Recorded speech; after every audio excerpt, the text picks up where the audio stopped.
That's my little Margie. I've been both mother and father to her since she was born. She's grown up now, and you think my job is all done, eh? Well, that's what you think. When she was little, I could spank her and make her mind me. I had control over her. I made her eat her spinach, no candy before meals. And when she disobeyed, I took her roller skates away for a week. But what can you do when a girl reaches this age? She's completely out of hand. I've got a problem, believe me. I've got a problem.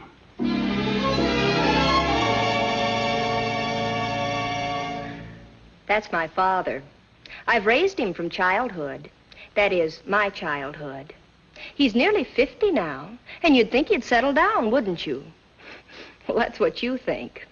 Today, he looks better in shorts on a tennis court than fellas 25. Girls wink at him, and what's worse, he winks back at them. I want a nice, old, comfortable father. I try to look after him, but he just won't settle down. I've got a problem, believe me, I've got a problem. Good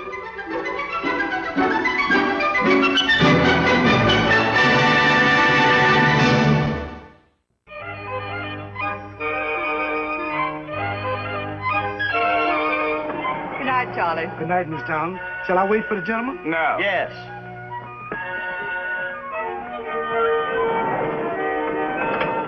It's rather late.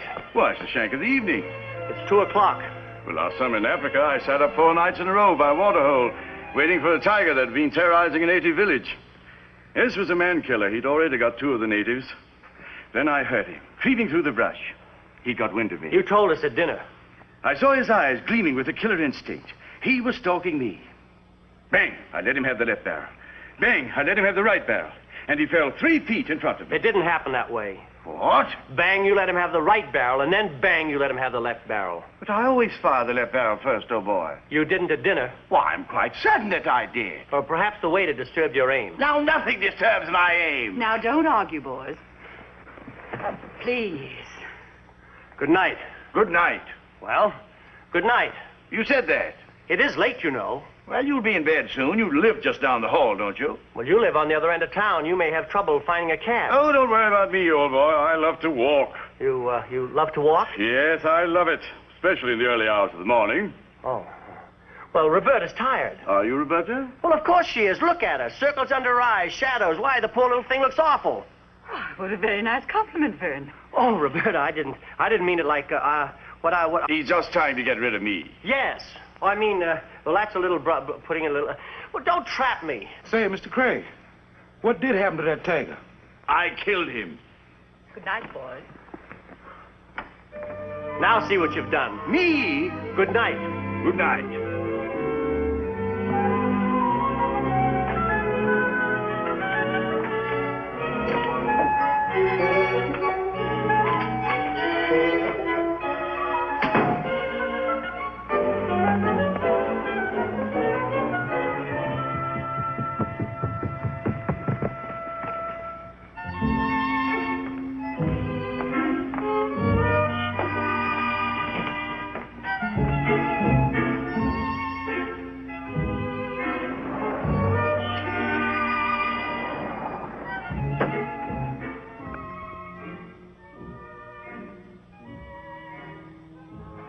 Eyes gleaming with a killer instinct. What?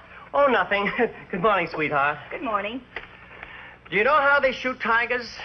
They tether a tame goat out as bait. That's what they do. Is that on the front page? Just a point of general information. They tether a poor, sweet, defenseless little goat as a decoy, and mark my words, 9 times out of 10 they miss, shoot the goat, and the noise frightens the tiger to death. Oh, Dad, chuckle, chuckle. And I'm certain that's what happens. Why so bitter against big game hunters? Gasped anxiously.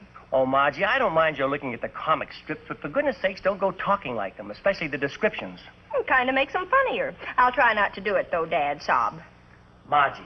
Did I do it again? Oh, groan. Please. Okay, I'll control it. Oh, gasp. You said? Oh, now you got me doing it. What chuckle was in the envelope? Honeywell's giving a masquerade party. Oh, good. Good? What's so good about it? You know Honeywell's parties. Nothing but business. Mr. and Mrs. First National Bank. Mr. and Mrs. Mortgage and Trust Company. Not for me. When I go to a party, I want to have a good time. But, Dad, you have to go. Mr. Honeywell is your boss. I happen to be the executive vice president of the company. Of which he is president. Oh, yes, well. We go to the party. Margie, don't be sagacious. It's not becoming at your age. My, aren't we grumpy this morning? What's it all about, including the hatred of big game hunters? Oh, nothing. An old friend of Roberta's came along on our date last night. Competition? Oh, goody, goody. Don't you like Roberta? I adore Roberta as an older friend for me, but not as a future wife for you. Listen, sugar, you're coming pretty close to wanting to have your cake and eat it, too. And what red-blooded American woman ever stops trying to do that? Oh, I never win an argument. I never even finish. I wish I could come in at least a bad second sometime. What are you doing for lunch today? I'm having lunch with Roberta. And alone, I hope.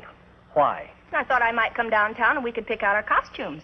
We're not going to the party. Oh, groan. You're going to be difficult to convince. Groan, gasp, choke, sob. We're not going to Honeywell's party. Oh, stars, exclamation points, asterisks, and pinwheels. Margie, stop swearing. Yes? Mr. Honeywell is here. Honeywell? Yes, sir. Oh, well, send him in. Good morning, my boy. Good morning. Morning, Mr. Honeywell. Beautiful morning, Albright. Beautiful. Say, isn't that a new girl we got out there at the reception desk? I think so. Well, do you think she's quite the type for our business here? You know, we can't be too careful. I thought when you retired, you turned the reins over to me. I did. And you're doing a wonderful job, and I'm proud of you, my boy. I'm proud. Well, then why don't you let me run it? Well, you know how it is. When a man gets my age and he's been active all his life, why, I have to come in once in a while and say hello. You haven't missed a day at the office since you retired. By the way, I saw Ed Carter at the club last night, and he invited us over to lunch today. Oh, I happen to have a luncheon engagement. Carter can throw a lot of business our way. Now, let's get that straight. Our firm doesn't get business over a lunch table. We get business on our ability. Well, all right, all right. If you don't want to go, just say so. I'll telephone Ed and tell him you won't be there. Say, what are you up to? Me, nothing. You don't usually give up that quickly. What do you want? All right. Why do you always suspect me of some ulterior motive? Because you usually have an ulterior motive, and sometimes you have an ulterior motive behind that ulterior motive. Well, let's not argue. I suppose you'll bring it out when you think the time is right. Coming to my party? Oh, so that's it. Yeah, now, don't get excited. I'm not getting excited, and I'm not going to any masquerade party either. Now, think how it'd look if you didn't show up. They'd think I'm losing my grip. Whatever made you think you had a grip on me? I didn't mean it that way. Well, what did you mean? Well, now, don't argue, my boy. If you don't want to go, just don't. One of the directors was suggesting last night that we vote bonuses for all the executives this year. That's pure and simple blackmail. All right, you're a very smart and capable executive of our company, but let me tell you one thing. Blackmail is not simple, and it's impossible for it to be pure. Yes, sir? I'm going to Belclair for lunch, Miss Sherman, and I don't want to be disturbed there unless it's very important.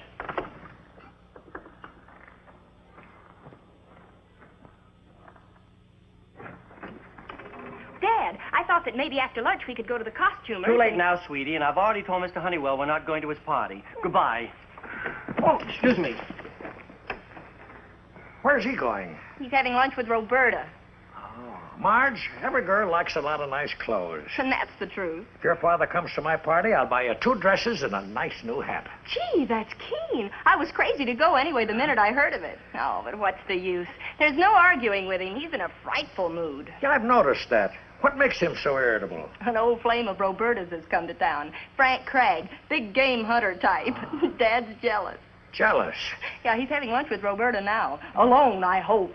Where are they dining? Why? Your father is jealous of this Frank Craig? And if he thinks that Frank Craig is taking Roberta to my party, what would he do? Why, he'd try to cut him out, of course. Mr. Honeywell, you're a genius. And how? Find out where they're dining. Miss Sherman, where's my father lunching? Oh, thanks. She doesn't know either. No, of course she does. Miss Sherman, get me Mr. Albright right away. Chicago market is weakening. No, don't phone. No, I'll go right over. Where is he? Belclair? Thank you.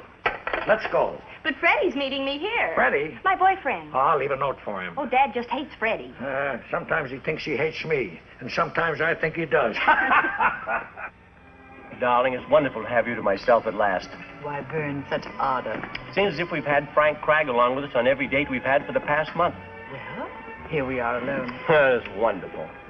Well, this is a surprise. Hello, Roberta. Hello, Mr. Honeywell. Sit down, Albright. So this is who you had your date with. I don't blame you for keeping it. I thought you were lunching with Carter. Called it off because you were going to be there. You know, you're the head of the department now. I just happened to drop in here for lunch alone. Well, won't you join us, Mr. Honeywell? Oh, I couldn't think of imposing. Waiter, bring a small table and add it to this one. This is very kind of you. Oh, we're very happy to have you join us, Mr. Honeywell. Oh, yes, very happy. Yeah, I understand you've been seeing Frank Craig. Where did you hear that? Oh, here and there. You know, Craig is quite a famous personage. I know. I know every move he's made for the last 30 years. He's told us. Roberta, since Albright's not coming to my party, why don't you have Frank Craig bring you? Oh, so that's it. That's what? Oh, when you want something, you're as subtle as a sledgehammer. That's very kind of you, Mr. Honeywell. I'd be delighted to bring Frank. Well, that settles that. Hello, Roberta. Hello, Margie. Mr. Honeywell. Dad, I didn't know you were eating here. Of course you didn't. You always come downtown for lunch and just happen to drop in at the Belle Claire. Yes. Mind if I join you? Oh, not at all. Waiter, would you bring another chair, please? Mr. Honeywell, I was just thrilled when your invitation came this morning. Of course, Dad isn't coming, so I asked Freddie to bring me. Freddie? Well, I can't go unescorted. Why, I do believe there's Freddie now. Hello, Margie. Freddie, what a coincidence you're being here. Oh, yes, quite a coincidence. Does that belong here? Did you bring it all the way from home? No, I just happened to pick it up on the way in. And if she goes there with him, then he'll take her home alone. If who goes where with who? Oh, never mind. Margie, I don't think I'm being quite fair in keeping you from going to that party. Well, you're not keeping me from the party. Oh, I'm not? No, I'm going anyway. Oh, you're going anyway. With Freddie. Oh, yes. Yes, that's it. I should go along as chaperone. Oh, Dad, chaperoning to a party went out 40 years ago. People would laugh at us. They would? They certainly would. Yes. The list of guests is in Randy Roundabout's column. It sounds like a real swank deal. Mr. and Mrs. Parker, Mr. and Mrs. Carter, Miss Roberta Townsend, Miss Albright, Mr. Vern Albright. Well, then, if they publish my name in the paper, then I'll have to go. Nobody pays any attention to that. But, Margie, I think I should go. Dad, if you went just because your name was published on the guest list, it would be silly. Silly? Downright silly. Oh, well.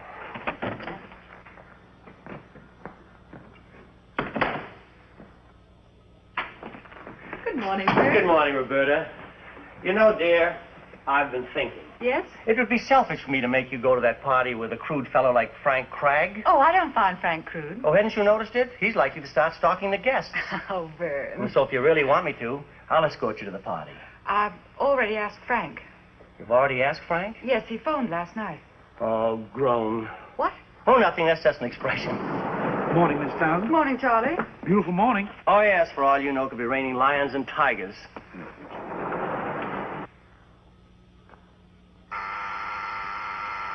Yes? Mr. Honeywell is here. Well, send him right in. Never keep Mr. Honeywell waiting. Well, Mr. Honeywell, it's so nice to see you. You should come and see us more often. Have you been drinking? Oh, you will have your little joke. No, I'm really very glad to see you. After all, you are the founder of this business, and I do appreciate your sage counsel and advice. Oh, you appreciate my... may I sit down? Why, of course, sit right down here. You must take care of your health. No, wait a minute. No, this is much more comfortable over here. Try this one here. There. Is that more comfortable? Yeah, much. Oh, good. How's the party coming along? Oh, fine, fine. Why, just one corner of the supper table represents over $10 million in gilt-edged securities.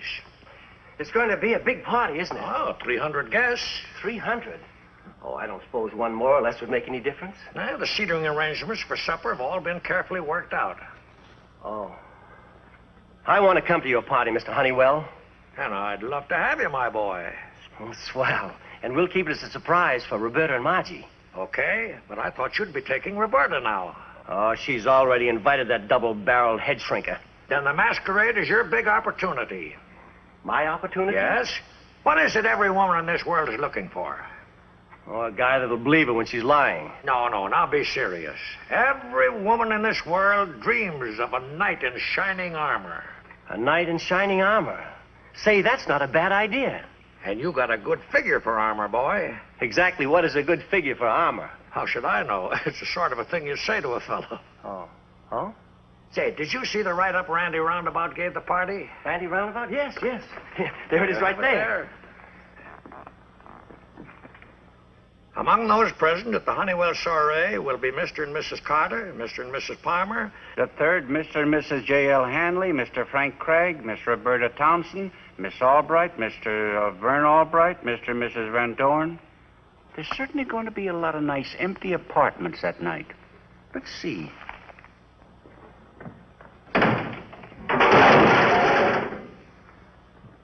What are you doing in there? Never mind. I'll be out soon. Roberta here yet? No. I don't get it. You won't come to the party, but you asked them here for cocktails beforehand. You'll find out. Sounds like you're fixing a locomotive.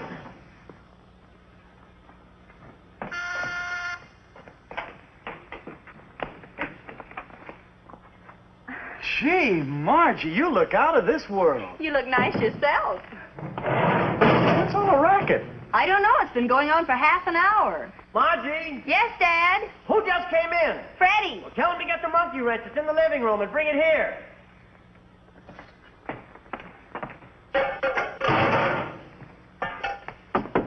What is it? Did you say you wanted Freddie to bring you a monkey wrench? Yes? Why? I can't get my coat button. Well, here's the wrench. Hey, you know, he doesn't like me very well. I wonder if maybe he's building a trap. Silly. Thank you, Charles. Oh, Mr. Craig. Yes? I didn't want to yell this out loud. Excuse me for mentioning it, but you know you forgot to put your trousers on? My trousers? Oh, no, this is a masquerade costume. Yes, of course, I could take the top coat off, couldn't I? Yeah, it does look a little silly. Here, hold this. Oh.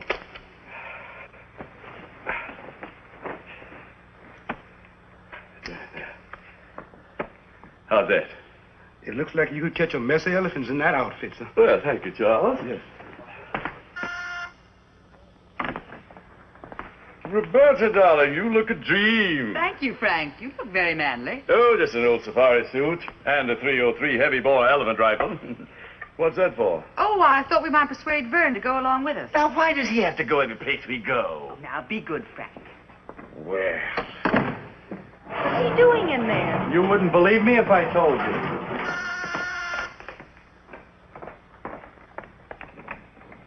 Come in, Roberta. Margie, this is Mr. Cragg. How do you do? how do you do? Darling, you look simply divine. Thank you. Where's Vern? Well, he'll be out in a minute. I brought another costume in case we could persuade him to, Dad! Vern, you look wonderful. Mr. Honeywell loaned it to me. Then you are coming to the party. The old boy pleaded with me, and, well, you know how it is. Might as well be prepared to guard the portcullis. Come with me.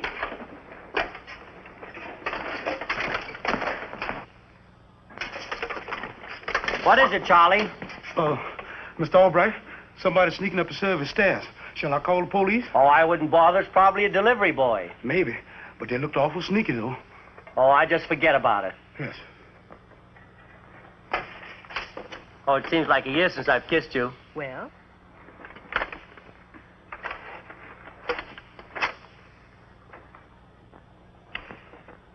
Dad, I can't get over how right you look in that costume. Oh, I dare say in the past one of our ancestors wore something like this. Wore it? I dare say they polished it.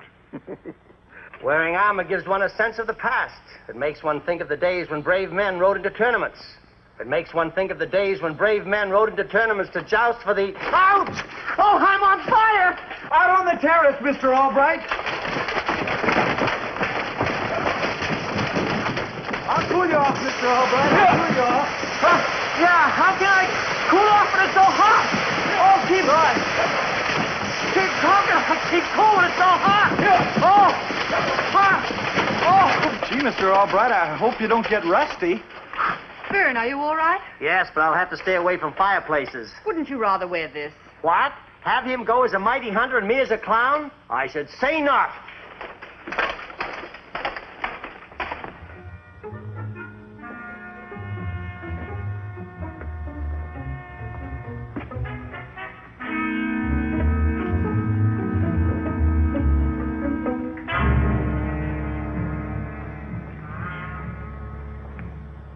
Then the bull elephant trumpeted. He got wind of me. He turned, then he charged. I stood my ground till he got within, 30 yards of me. Then I raised my gun. Hey, I'm dreadfully sorry. You did that on purpose. No, really, Now I smell like a distillery. I'll have to bathe and change. It takes me an hour to get in and out of this outfit. No, it won't take so long, boys. As a matter of fact, I'll help you. Here, come along. I got the wrench. You think we'll ever get to the party? Oh, we may be a little late. I'm going to get a breath of air.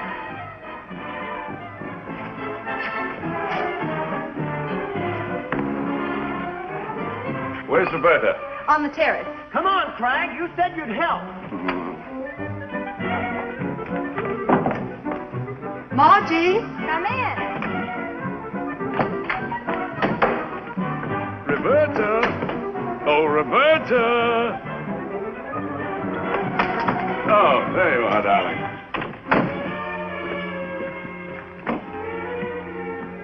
Gazing at the moon? Thinking of me? Roberta, darling, there's something I've been wanting to say to you for a very long time. What's up? Shh. Craig's getting romantic. It's the funniest thing you ever saw. Roberta, that jellyfish of a businessman's not for you. Later tonight, I'll step right on his foot. What's happening? Craig's making love to Roberta. But Roberta is... Give me your hand, darling. Please, Roberta, give me your hand.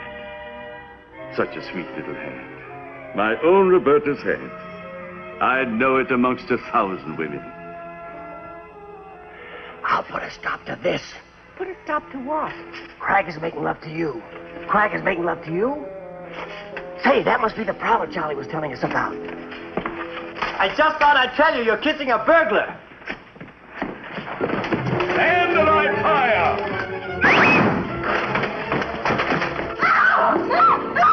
Stand the right fire! Don't do that in here, you fool!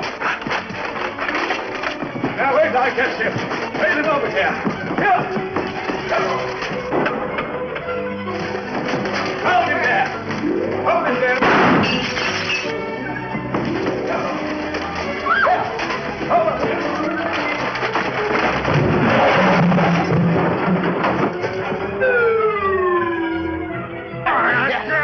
Here, boy. Hold it here. Wait a minute. Go, boy. Surrender, you don't let me talk, you know.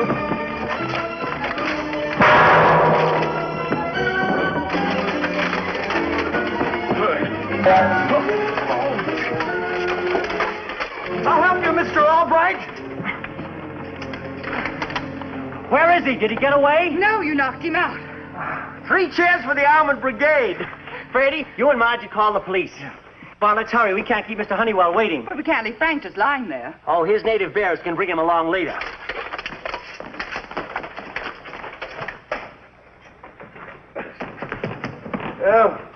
Oh, what happened? You shot a tiger. I did? Yes. Here's the head for your trophy room. Oh, my goodness, I've done it at last. Do you know it's a rare, bone-headed pygmy tiger?